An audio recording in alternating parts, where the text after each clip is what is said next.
காவேரி மருத்துவமனை நடத்தும் புற்றுநோய் விழிப்புணர்வு மாரத்தான் வரும் அக்டோபர் 5ஆம் தேதி திருச்சியில் நடக்க உள்ளது. விருப்பம் உள்ளவர்கள் தங்களுடைய பதிவை QR ஸ்கேன் மூலம் பதிவு செய்யலாம். இந்தியாவின் அணு ஆயுதங்களால் பாகிஸ்தான் அழியும் நிலை ஏற்பட்டால் உலகின் பாதி மக்களை அழித்து விடுவோம் என்று அந்நாட்டு ராணுவ தளபதி ஆசிம் முனிர் எச்சரித்திருப்பதாக தகவல்கள் தெரிவிக்கின்றன. பாகிஸ்தான் ராணுவ தளபதி ஆசிம் முனிர் கடந்த 2 மாதங்களில் 2ஆம் முறையாக அமெரிக்கா சென்றுள்ளார்.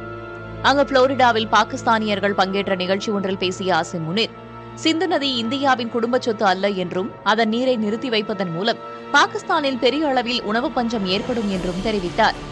சிந்து நதியின் குறுக்கே இந்திய அணைகள் கட்டுவதற்காக காத்திருக்கிறோம் என்றும் அது நடந்துவிட்டால் 10 ஏவுகணைகளை கொண்டு தகர்ப்போம் என்றும் ஆசிம் முனிர் பேசியுள்ளார்.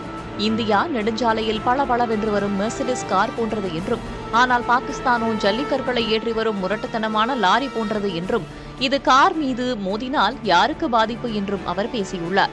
ஆசிம் முனிர் பேசியதாக பிரிண்ட் ஆங்கில இதழ் இத்தகவலை வெளியிட்டுள்ளது. அமெரிக்க மண்ணிலிருந்து இந்தியாவிற்கு அணு ஆயுத மிரட்டல் விடுக்கும் வகையில் பாகிஸ்தான் தளபதி இவ்வாறு பேசியிருப்பது பரபரப்பை ஏற்படுத்தியுள்ளது. முன்னதாக அமெரிக்க படைகளின் கூட்டு தளபதி ஜெனரல் ஜான் டேன் கேனுடன் ஆசிம் முனிர் பேசியிருந்தார். அண்மை காலமாகவே பாகிஸ்தானுடன் அமெரிக்கா மிகவும் நெருக்கம் காட்டி வருவது உலகின் கவனத்தை ஈர்த்துள்ளது.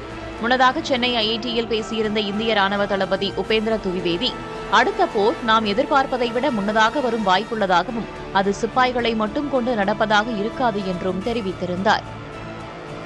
காவேரி மருத்துவமனை நடத்தும் புற்றுநோய் விழிப்புணர்வு மாரத்தான் வரும் அக்டோபர் 5ஆம் தேதி திருச்சியில் நடக்க உள்ளது. விருப்பம் உள்ளவர்கள் தங்களுடைய பதிவை QR ஸ்கேன் மூலம் பதிவு செய்யலாம்.